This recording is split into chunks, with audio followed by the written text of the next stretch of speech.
Test, test, test, test, test, test, test, test, test. Hello and welcome to Birth of a New Dimension. My name is Aurora, and the birth that I am referring to in the title of this show and the painting that I painted, why I call it this, is a new realm that we will all be mutually co-inhabiting that is made out of matter that is now imbued with, we could call it spirit or consciousness or abstract energy. The idea is that up until this point, humanity has been laboring under a delusion of separation.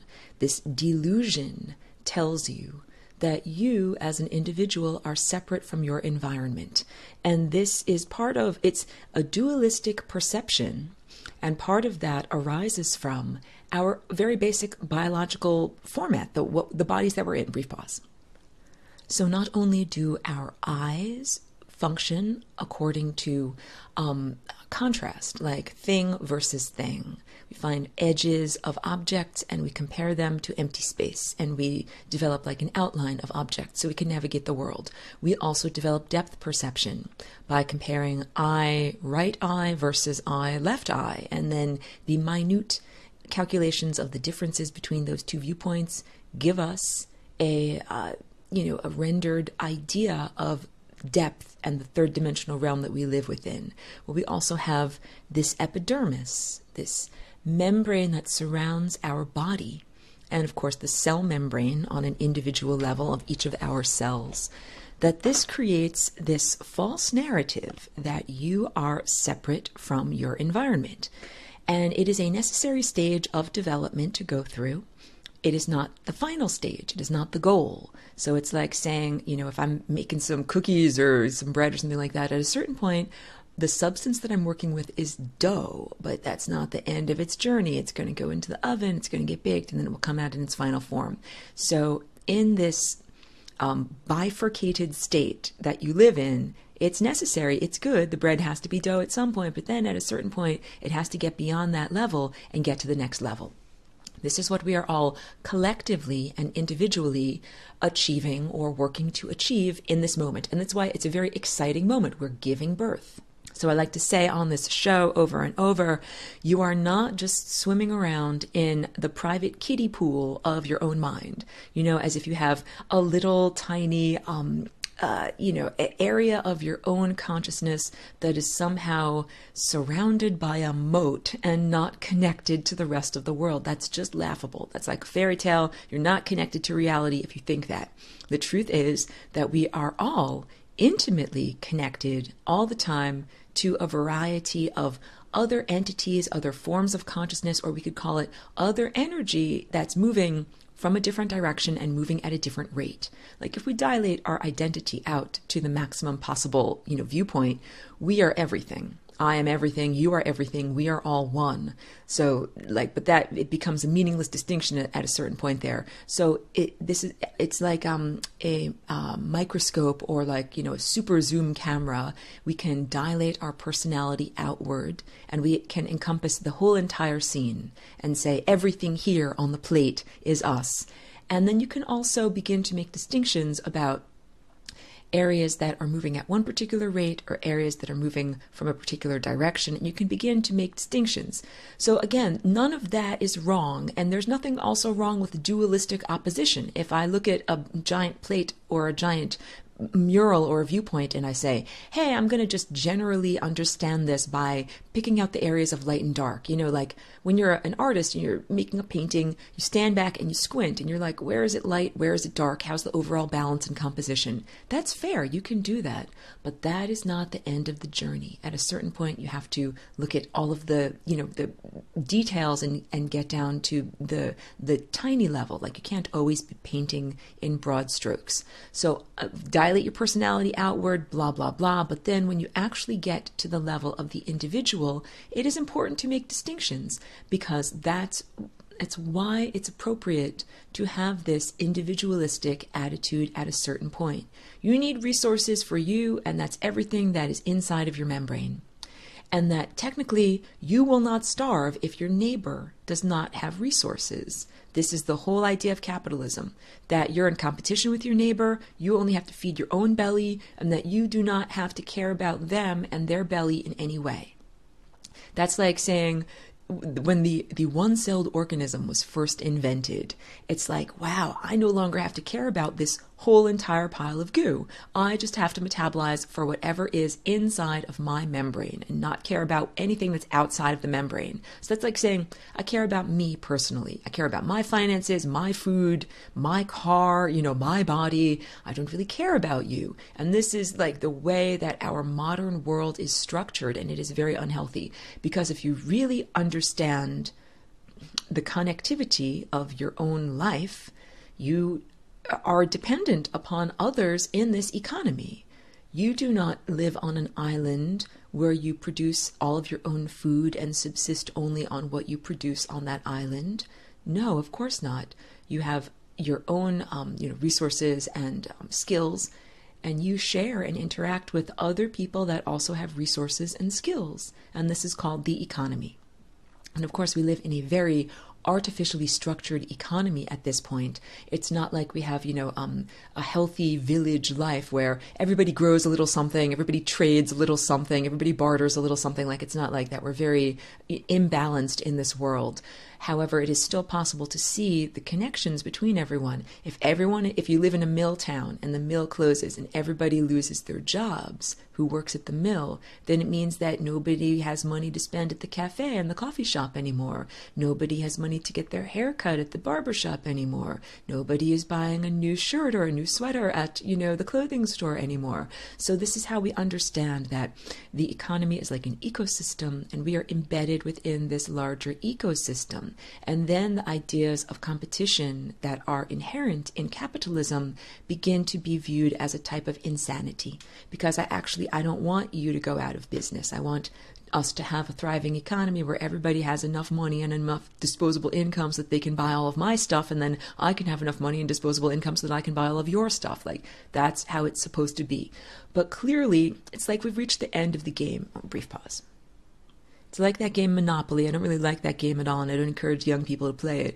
But if you've ever played it, at a certain point in the game, or any of these like puzzle games or anything like that, at a certain point, it's like the board is set up. It is what it is. Everything has already been structured. All of the major properties are already owned. All of the major income sources have already been claimed. And then it's just like fighting for the crumbs around the edges. That is where we are in terms of the narrative story of humanity and capitalism at this point.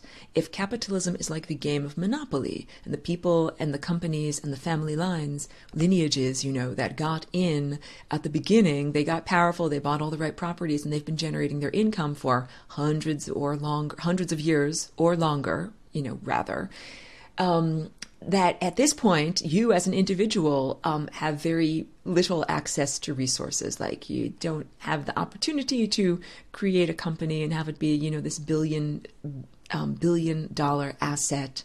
But that was possible, a long time ago in terms of like looking at resources, what had been claimed and what had not yet been claimed. Like, think about all of the open land in North America that had not yet been claimed in earlier parts of the century or in previous centuries. And now everything is owned, everything is claimed. There is no new place to discover. You're at the end of Monopoly. And the rules of the game were insanity to begin with. The whole idea that you are fighting against Mother Nature, you are fighting against fellow humans, not living as an embedded, divine harmonic musician in a symphony. You're like fighting for your own survival. So that's a level of development that is only appropriate for a certain part of the journey. And in order to make it to the next level of development and continue the journey, it is necessary to move beyond those levels of self-serving competition. And this is just like making that leap from the first chakra to the second chakra, reptilian to mammalian. The reptiles say, I am not going to care for my young, just going to like plop them out, and they're going to raise themselves and take care of themselves, like buy in bulk, because you're not going to have that many success stories, like have a couple of hundred babies, because only a couple of them are really going to survive and carry on your genetics and everything like that. But the mammalian approach says, no, have fewer babies and really take care of them. It's the hands-on approach. It's cooperative. It's not like saying like, hey, you're on your own. You're looking out for yourself, and I'm looking out for number one. I'm using like my tough guy voice. That we're actually here when we mitigate those reptilian desires and moved on to the higher level of mammalian approach. We are here to work together, and that's what the mammalian approach understands: the necessity of community. And that at a certain point, each one of us will find a rock that is so big that you don't have the muscle power to lift it on your own.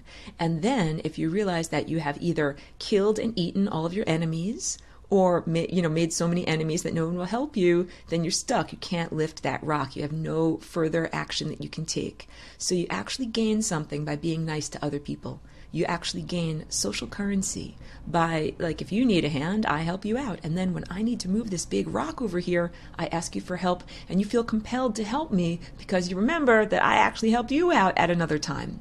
This is the beginning of what I would define as sanity.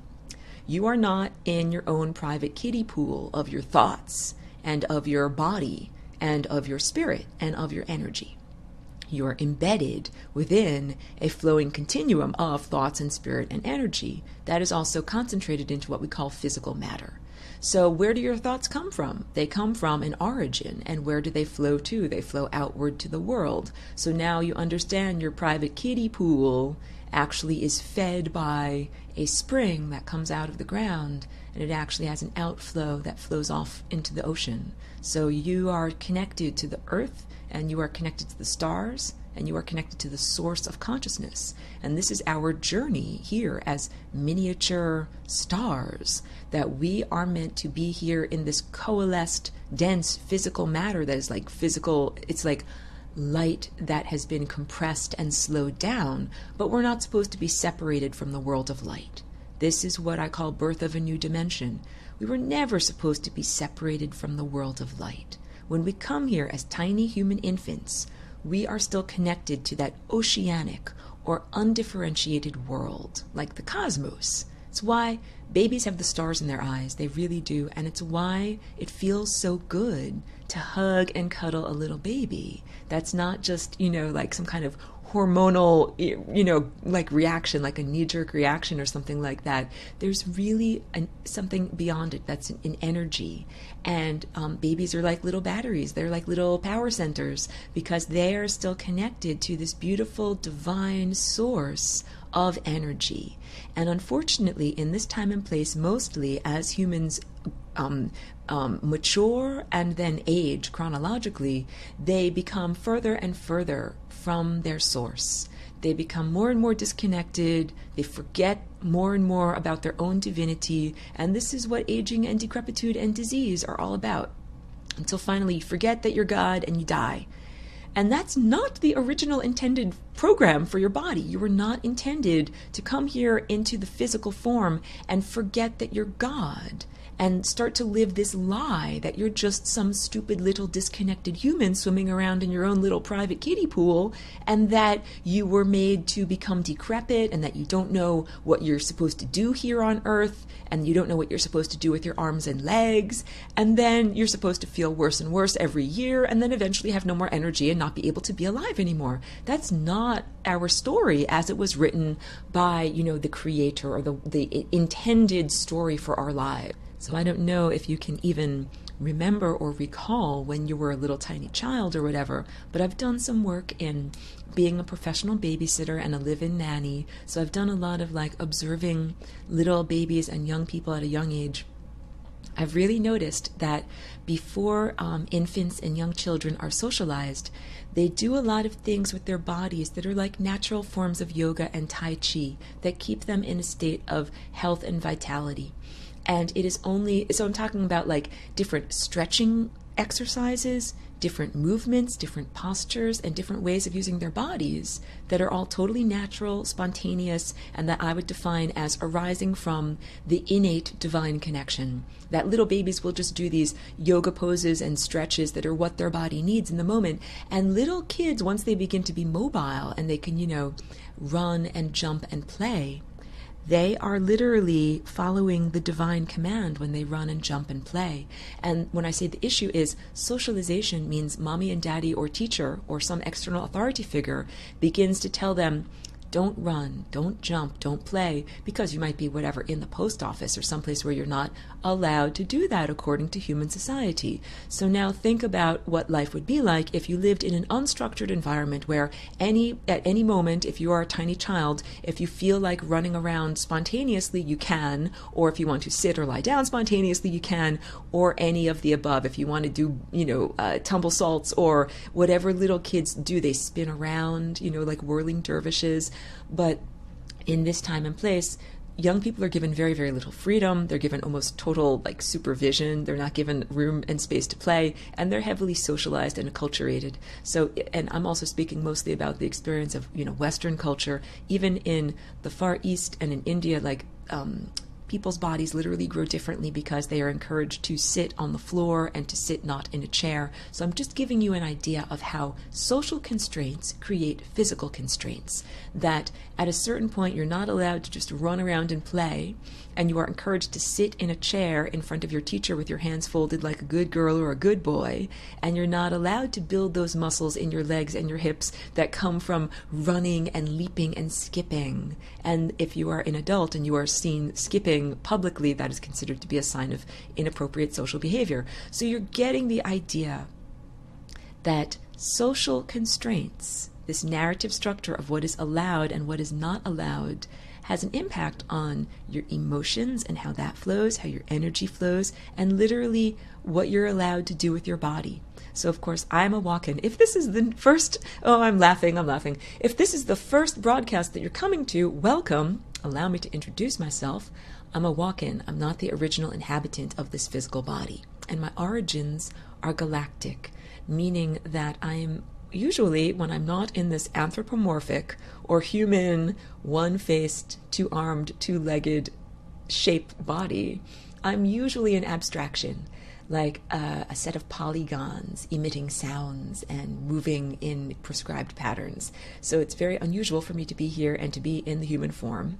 And I learned a lot also about human society. And I also was greatly at odds when I first came here about what my body wanted to do and what was socially acceptable in a particular environment. So you can understand that I, in adulthood, was much more wanting to do comfortable body postures and even, yoga stretches in places where other people in this social culture would say, that is a strange thing or inappropriate thing to do in this time and place, in this place. That's not the place for that. So I had to learn where you can dance, where you cannot dance, how and when you can move your body. And I learned, about this world. It is considered not appropriate that you walk down the sidewalk, overtly dancing, that would be considered an inappropriate social behavior to the point of mental illness.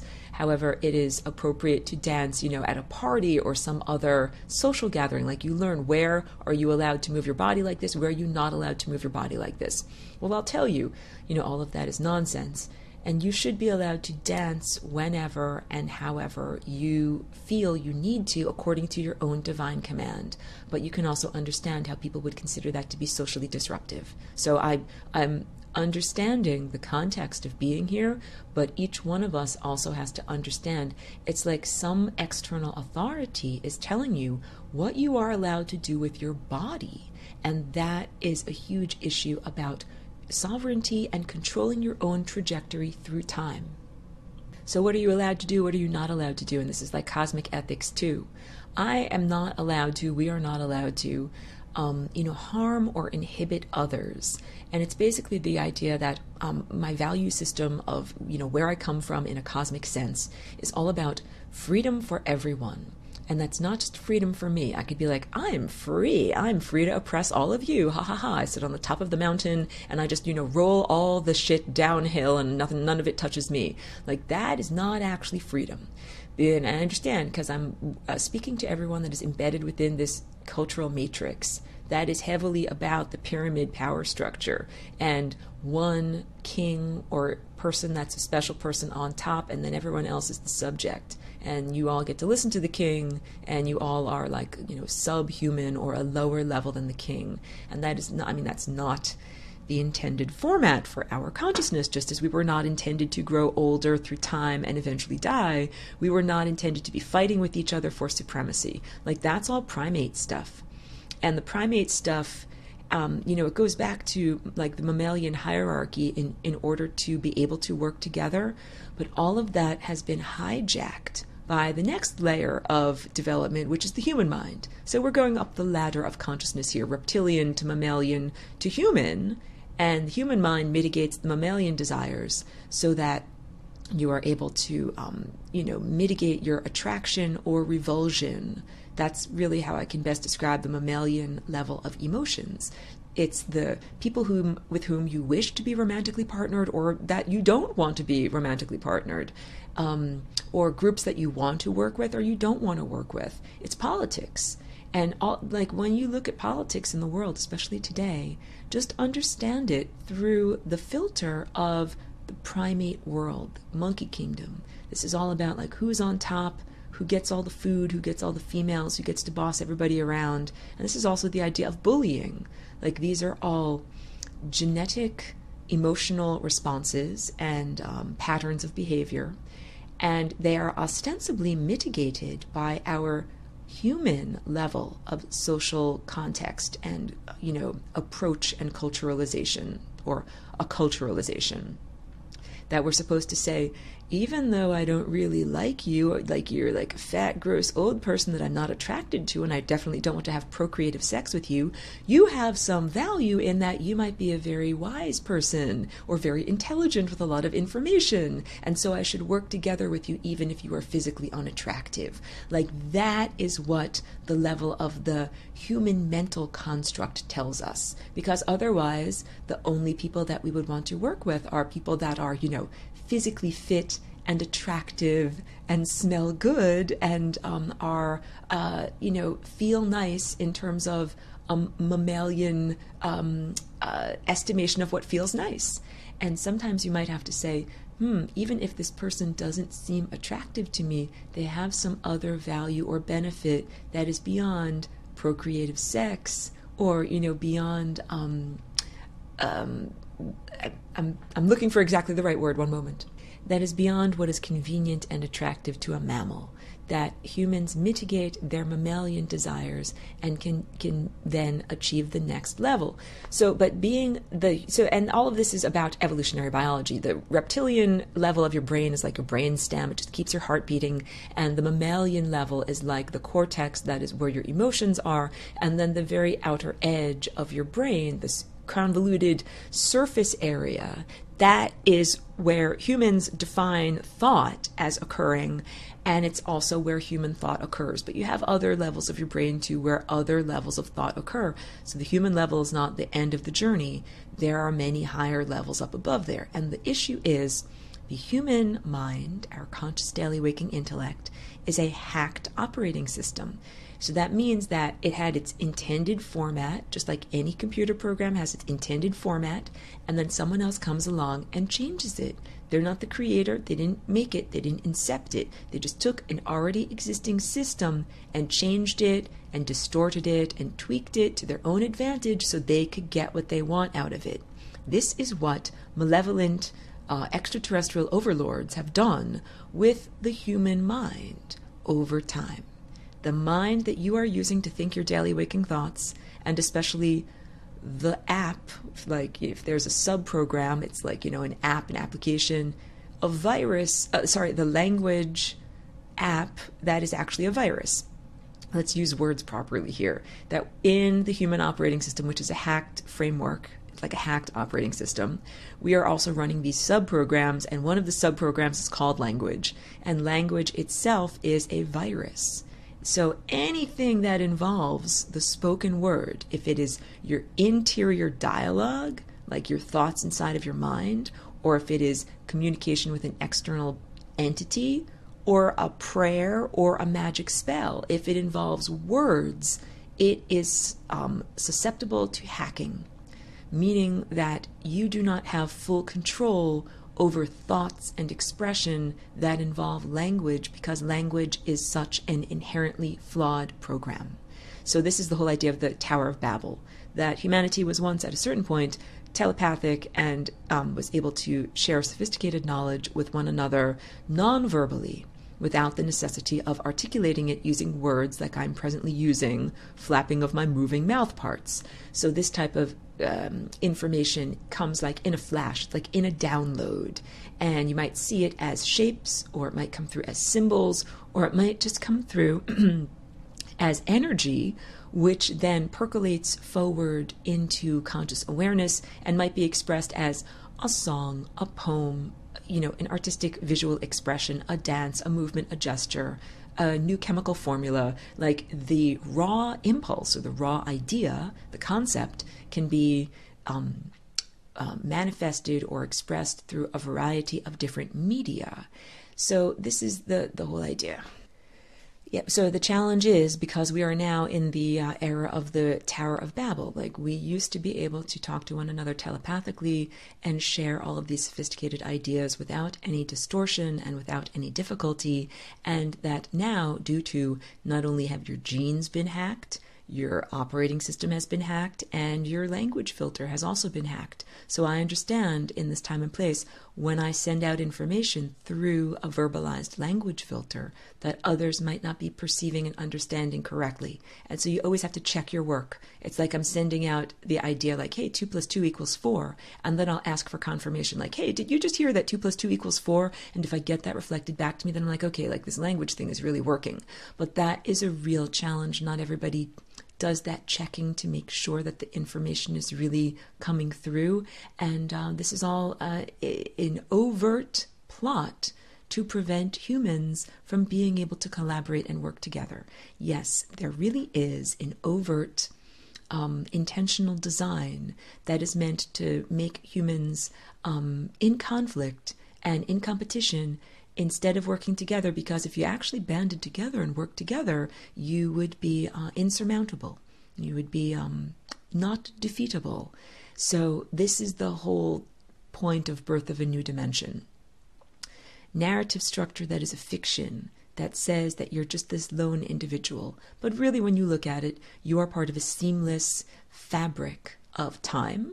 Like, think about all of the events. This is really good because it goes beyond mere energy. Like, yes, energy is flowing, if I were sitting in my garden, from the surface of earth onto my foot and then upward into my body and then outward into the world. And of course, it is flowing in the opposite direction too, from my body into the earth and my body out into the world.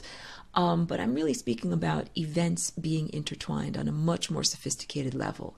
Like, even if I'm talking about this, the glass of juice on the table over here that I'm going to drink, all of everything that would need to be set up as a foundation just for me to be able to drink this juice. Like, wow, this glass had to be created, this silica had to be mined, the plants that had to grow, the processing of the juice itself, all of the events that had to happen just in order for this substance to be sitting here on my desk at this moment. Like, think about other people's lives, or a dog or a cat that's a living being that's in your life. Think about the complex interlacing of events in their life that brought them to interact with you on a physical and energetic level. Like, they had to have all of this food, they had to have all of these thoughts, they had to ingest this energy and exert this energy and go here and do this and have this. I like to say we are in a complex, three-dimensional living embroidery of time. And the processing power that it takes to direct all of this is enormous. And that processing power is divinity. It's God. It's this higher intelligent being that not only created this whole entire system, it's the owner-operator, it's the controller, the great composer, it's the great conductor telling us when to live and when to breathe and how to do all of this.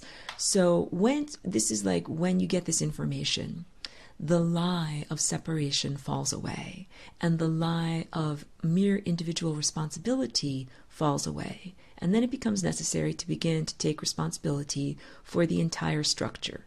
Because, well, you have to say, I didn't make this grass be here, but I'm affecting this grass and this grass is affecting me.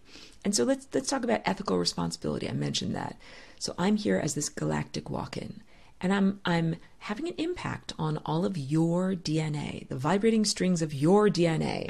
So here is my piano's over here. As I vibrate my strings, that is having an impact on your body. And so your body might start to vibrate like this in response to what I am saying. But this is not rape. I am offering this to you. If you want to, dance along. If you like the song, if you like the music, dance along. If not, you are free to do what you want to do. This is the whole concept of freedom. It would not be appropriate. It would not be freedom. It would not be unconditional love if I came here or went anywhere and I said, you must do this like this. That's not cool. That would not be love. But it is love and it is freedom if I offer it to others, and I even offer, the opportunity to learn exactly what this is and how to do it. And this little song, this is the Flying Rainbow Lasagna. This is my own particular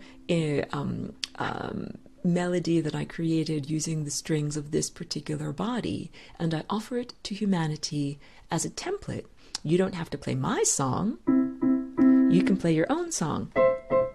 That might be similar, but just a little bit different, in the same way that we all have fingerprints, and some of them are whorls that look like spirals, and some of them look like wavelets, and whatever it is, but they're all generally related. So this is the idea. I am influencing humans that are on Earth right now, and that have genes, and that have these little vibrating internal strings, and that have a cellular structure. That's appropriate. I'm affecting all of you. And guess what? You're affecting all of me too. You all are affecting me too. I'm laughing here because of language. I'm just turning my chair. I got to save this work here. Hold on. When I first came here into this body, I was very polite. And instead of playing my music like this, like very loud and very forcefully, I was very timid. I was like,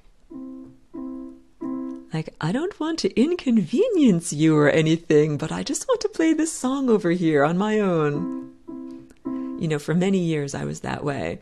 And then at a certain point, I became more, strong in my own vibration, just like a person who's a singer or whatever. Like you might begin in a timid, tenuous voice, but at a certain point you get more energy and more confidence and strength, and then you're like, and you know your music and you know your notes. So that has really been my journey. And so my voice is louder and my waveforms are more coherent. So this is just like coherent light. Laser light is coherent light. These are thought forms that I send out, and or music of your genes. These are vibrations that I send out, and they are coherent in that they form a form. All of the peaks and all of the troughs fit together. It's hard for me to do this without drawing because I'm using my flapping, moving of my mouth parts and voice over here. But it's basically like a laser beam does not disperse. It stays together in terms of its light because it is coherent. So my song of my genes, the DNA, the Flying Rainbow Lasagna movements, these are coherent. It's a song, it's a structure, it stays together, it doesn't dissipate. So I send out that song, and I do it on a daily basis. I've been doing this, for many years, and since July of 2016, I have really intensified this meditation, Flying Rainbow Lasagna energy emission, and I do my own, dance and music, and I also recognize that I'm playing along with other musicians, and my notes are influencing their experiences. So this is what we're starting to understand. Like, if you sit down to a plate of food, it's a miracle, because if you think about all of the complex interweaving events that had to happen to bring that piece of lettuce to your plate, and that piece of tomato, and that piece of oil, and that piece of protein, like all of the things that had to happen to make that happen.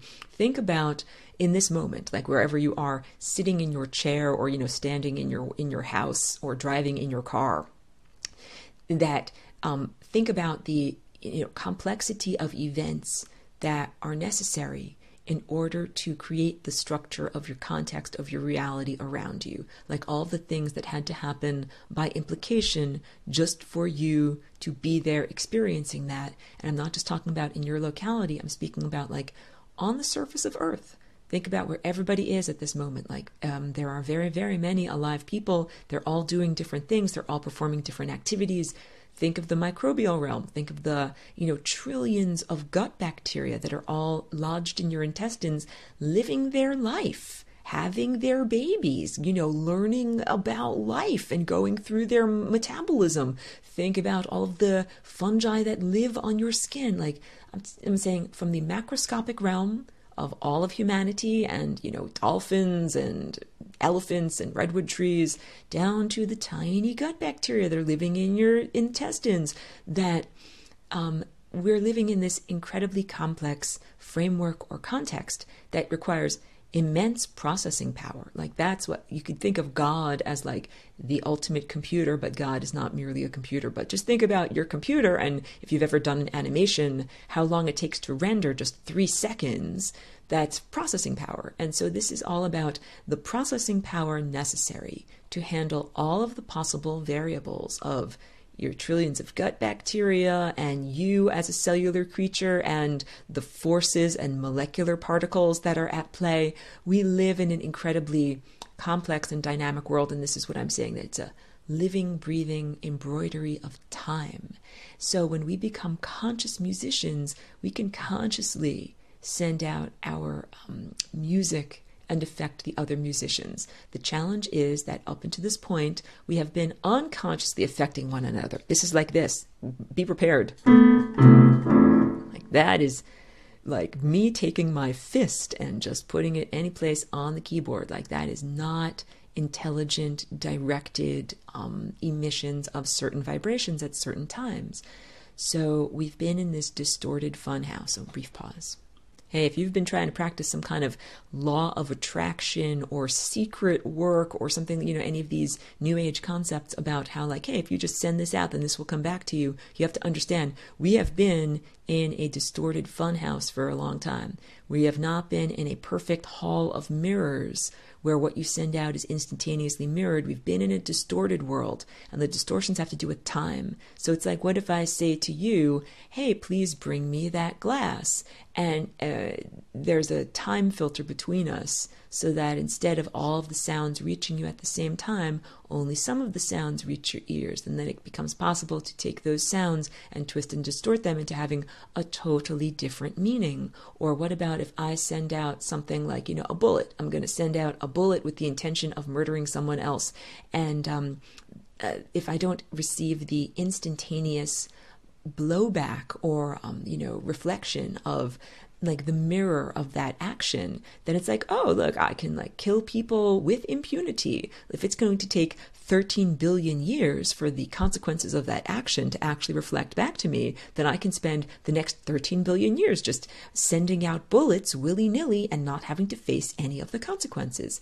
This is what's been going on in the time field. There are certain consciousnesses that have distorted their own consequences to the point where they think they can just endlessly escape. They can't just endlessly escape. Like, you can't just continue to kick the rock down the hill and think that you're never going to get there. Like, this is the whole point. We're at that moment where everybody's actually beginning to pay the price for everything that they've done. And so that means it has to do with your own particular journey and the oppressors of humanity, like the beings that hacked your operating system.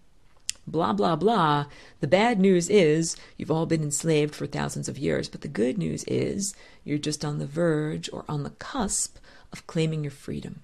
And so this is the whole idea, that I come from a value system of freedom.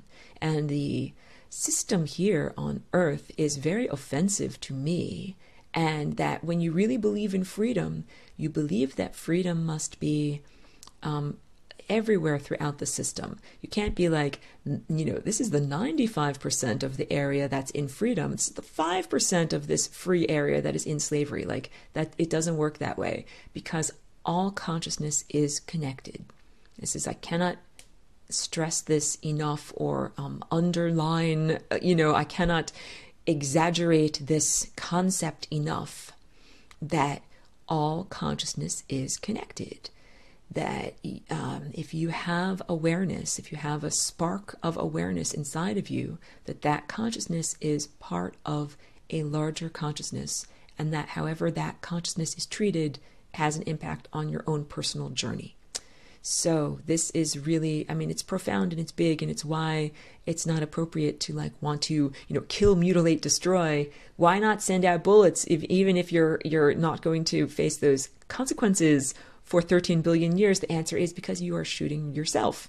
There are some aspects of self that are self-destructive, just like there are some humans on Earth right now that smoke tobacco or willfully ingest chemicals that they know are going to harm them. Like, this is not something that you should be doing. If I identify myself as all humans, then those humans that are willfully ingesting those, harmful toxins, I'm like, what are you doing to my body? You're not supposed to do this. Why are you harming my body? And then that, part of my body might even be seen as a pathogen or as a aspect of self that is so distorted that it is no longer acting in a sense of health for the total being. But then if we go back to freedom and unconditional love, I have to say, you are free to do what you wish to do with your own body. So there is a solution for all of this, because I do not deserve to have aspects of my own body, like cells of my own body, eating poison and intentionally killing themselves. This is what some humans on Earth actually do. And they do it for, there are reasons why they do it. And it has to do with the overlords of consciousness and genetic degradation and really mind control and energy control and, vampirism or mind rape. But this is not to say that you're not, each person has the capacity to fight against this. So no one is a victim in the sense that you cannot choose something else. You can choose something else. And the way that this all gets resolved is with a splitting of timelines. This is really how I can stay in unconditional love.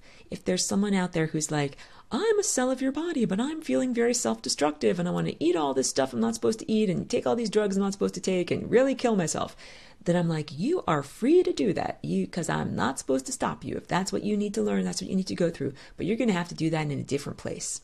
So there are different versions of reality. And this comes down to the time vortex and this complex interwoven, living time embroidery, that there is a structure, and it's all created as part of this divine, beautiful, harmonic music. So if someone needs to do their self-destruction and learning on that level, they can do it, but they can do it on a different timeline than you are on. They can do it in a different place. This is the whole idea, that you can give people freedom to have their experiences if they need to have those negative experiences, but they don't have to be on your timeline. And so we can even dilate this to things of the planet. Like, there are some people on this planet that really have the need to feel like a nuclear explosion or a nuclear war, that's part of their fear. They need to have that experience. And it's like, that's fine. If that's your negative experience expectation that you need to have fulfilled, you can do that. But you are not allowed to do that on my timeline. And Earth also gets to have a say in this, because now you start to see you're not swimming around in your own private kiddie pool of your thoughts. Your thoughts are creating reality, and Earth is part of that reality creation. So Earth is like, wait a minute. A lot of these humans are thinking these thoughts that are about, let's have a big bomb and explode everything and destroy the planet. And Earth is like, I don't really like those thoughts on my body. I don't want those thoughts on my body. If I, as Aurora, as an individual, had thoughts of my body, parts of my body that were having that thought about me, I would say, that's like cancer. That's like really diseased tissue that is thinking, I want to somehow destroy the whole planet, which is my body. So no, there is something very, very inherently unhealthy with those people. And the experience of going on to those timelines would be part of the healing process. But it is not necessary for everyone to have those experiences. So now you understand like the edges, the periphery of the time vortex, where those undesirable death experiences reside. That you don't have to be there, but people can be there if they want to be there. They can explore those areas of consciousness if they need to or want to. But I don't want to explore those areas of consciousness. So I am focusing the needle of my awareness on that central timeline, that core path of least likelihood, where here's a magical thing happens. A more magical thing happens than, like a series of nuclear bombs being detonated. Here's what happens on this timeline. Everybody that is consciousness, that is here, wakes up to their own divinity and remembers that they are God. Like literally, everybody in one moment wakes up and remembers that we are all God. We are all this divine being that is part of this stellar network that is here in these bodies that are solidified light, and that we are supposed to be living as divinity in this world. So I'm kind of giving you like the two, most divergent timelines. There's plenty of timelines where there's Earth or humanity is annihilated, but I'm just using nuclear war as one example. Like, imagine lots of bombs, boom, I'm snapping my fingers, instantaneous flash of light, and everybody is gone. There is a complementary, other option to that, which is like this miracle where instead of, because you can imagine, anyone can imagine, oh, a bomb is dropped and people are killed. Can you imagine like a love bomb being dropped? Can you imagine something as powerful in the opposite direction? Like a bomb is very powerful in terms of its destruction. Can you imagine a force that is so, intense, that is released, that is the force of creation, that is released and spirals outward from its epicenter, and that there is a profound healing on the level of connection to the divine that happens to everybody, and that transforms our mind. This is like a consciousness revolution, that this is really what we are here for. That's what birth of a new dimension is. In that moment, you can let go of the false narrative that says, first of all, that you're not God or that you're somehow separate from God. That this flying rainbow lasagna can dissolve this membrane of separation that says you're an individual separate from your context. You're not. You are embedded within your context. You're a human that's part of humanity. You're an earthling that's part of Earth. You're a time being that is part of a larger time crystal. Time crystal, just a second, let's say my work. Concept of a time crystal is something that science is beginning to name and explore. And this is the idea that you can create a form structure, like a three-dimensional structure, but it is not only in the third dimension. It is spread out over time. So imagine if I had an art project where I put one molecule, in the sculpture on one day, and like a time lapse, the next day I put 2 molecules there, the next day I put 3 molecules there, and that the way that you viewed the end result of the sculpture was by looking at the time lapse of all of these things accumulating together. That's the idea of a time crystal. So we live within this giant time crystal that is created by a very large, very sophisticated artist and musician. And we, as experiencers and participants in reality, are here to add to the music. We're here to, make it sound nice and pretty. Like, if this is what I'm given, then I can add this to it and make it sound pretty. We are meant to contribute. So this is also why I'm here and I'm allowed to emit these flying rainbow lasagna ideas to other people, because we're meant to contribute.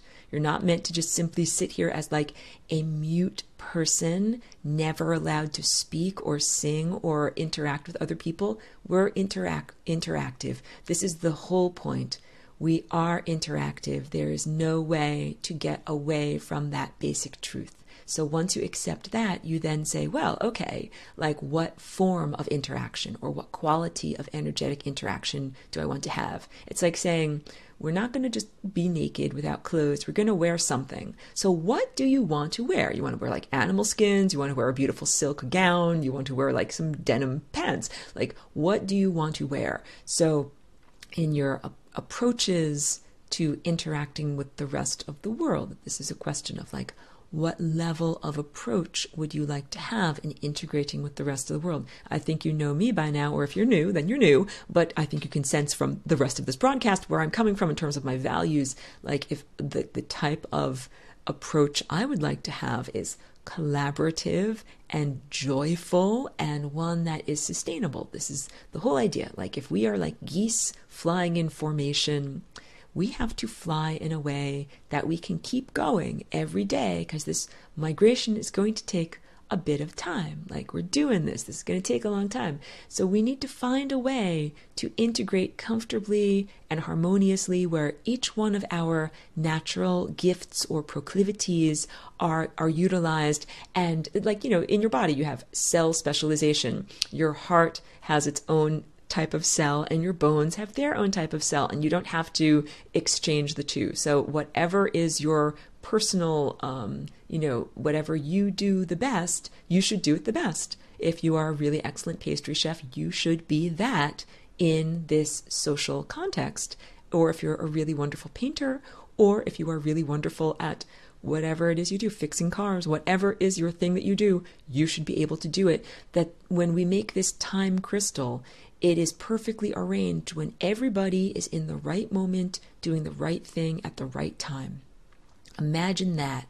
Imagine what our world would be like if it's like a coordinated, choreographed world down to the molecular level, where nothing is random, nothing is arbitrary.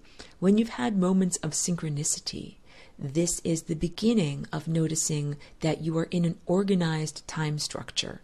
Like you might think or say a particular thought, and then the television in the same room as you says, or radio says the same thing that you just thought. And you're like, wow, what a synchronicity. Or any other synchronicities that you have found. These are like, I say like winks from the cosmos, thumbs up sign from the cosmos, that yes, you are following the musical score of the cosmos. Imagine what our lives would be like if everybody was a fully trained musician following the musical score of the cosmos. We would be magic. We would be living in a magical world where every word that you said would have a profound impact on the people around you, and every action that you took would have this similar profound effect, and you would be so affected by the other people around you, and this would be endless. This is kind of like what it's like in the world that I come from. This endless interplay or back and forth where energy is sent, like I send you energy, and then you send me energy. And then I send energy back to you. Like this is how it is supposed to be. You're not supposed to live in a vacuum. You're not supposed to live like as a lone warrior in a contextless reality, just, like only feeding yourself and never ingesting anything from anyone else. Like, no, that's not what you're supposed to do. We're supposed to be part of this sophisticated system that runs like a perpetual motion machine. And the perpetual motion is created or generated by this endless sharing or bouncing back and forth of energy. So energy bounces to me, but then I bounce to someone else, and they bounce to someone else, and bounces back to me. This is how the time field works. And when we do it right, it is a very powerful machine. It even, I hesitate to use the word machine, apparatus. It even amplifies this energy. So that's the purpose of the music that we play, to amplify the consciousness that we came here with. And so there's like, it's like, Aurora, why even bother coming into this physical realm if things are so difficult? We are really here to amplify what we had before. And these efforts are worthwhile. And we are at this moment now where, when I say we're giving birth, we are ending that false narrative where we have divided matter from energy. And that has been a disempowering narrative where you say, hey, matter is what it is. Like this glass of juice is what it is. It's not just that because I'm somehow making it that with my mind. But the truth is, this glass of juice is what it is because I'm somehow making it that with my mind. And that is what the sophisticated understanding of quantum physics and the teachings of Einstein gave to us. On the one hand, he gave us energy versus matter, E equals mc squared, this two in dualistic opposition. But at the same time, he gave us a little bit of wiggle room. Bars on our cage came off a little bit, but then got put back on. The idea of observership affecting the quantum world. So if you really get sophisticated, you understand your mind is affecting reality. That glass of juice doesn't actually exist until or unless I apply my awareness to the uncollapsed waveforms of possibility. And then I look at it and I say, hey, that's a glass of juice.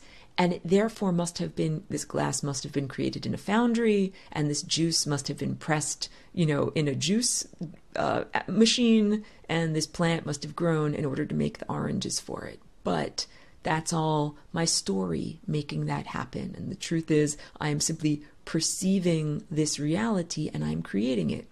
So now we're getting into how we actually create this world around us.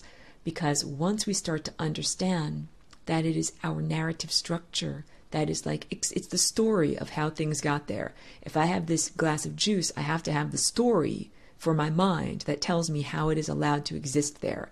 And if I didn't know that it came from a store and that a human being placed it on this table and that I was then allowed to drink it, like, you could think a lot of other things. You could, if you didn't see someone put it on this table, you could think it magically appeared. And the whole idea of magic is some explanation that is beyond the rational or the objective materialist.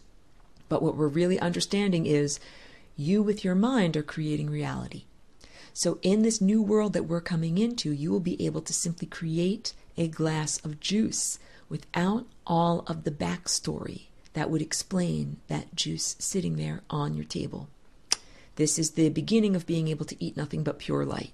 Like, it would be nice. We could all just go directly to being light eaters. You don't even need the intermediary of a thought form of a glass of juice. But we're not there yet. We're in transition. I've said this before. When I came here as a walk-in, I thought, I'm just going to eat nothing but pure light. I didn't understand why I was so skinny and weak and why I didn't feel good, because we're in transition. You have to actually eat physical food. So I do both. I eat physical food and I eat sunlight, and I understand that my physical food is the solidified light emanations of this sun, which is a giant emanator of thoughts. And I also understand that I'm making up a story. When I eat my beef jerky, I am making up a story that there once was a cow that stood in a field and ate grass and created this muscle fiber so I can now eat it. It's a story. It's a fiction. I don't know that that cow actually existed, but I thank it, when I'm chewing it up and swallowing it into my tummy. This is beginning to retrain our thought structure so that we start to look at these substances as abstractions. Yes, I'm hearing your questions, even though I'm recording this in advance of your responses.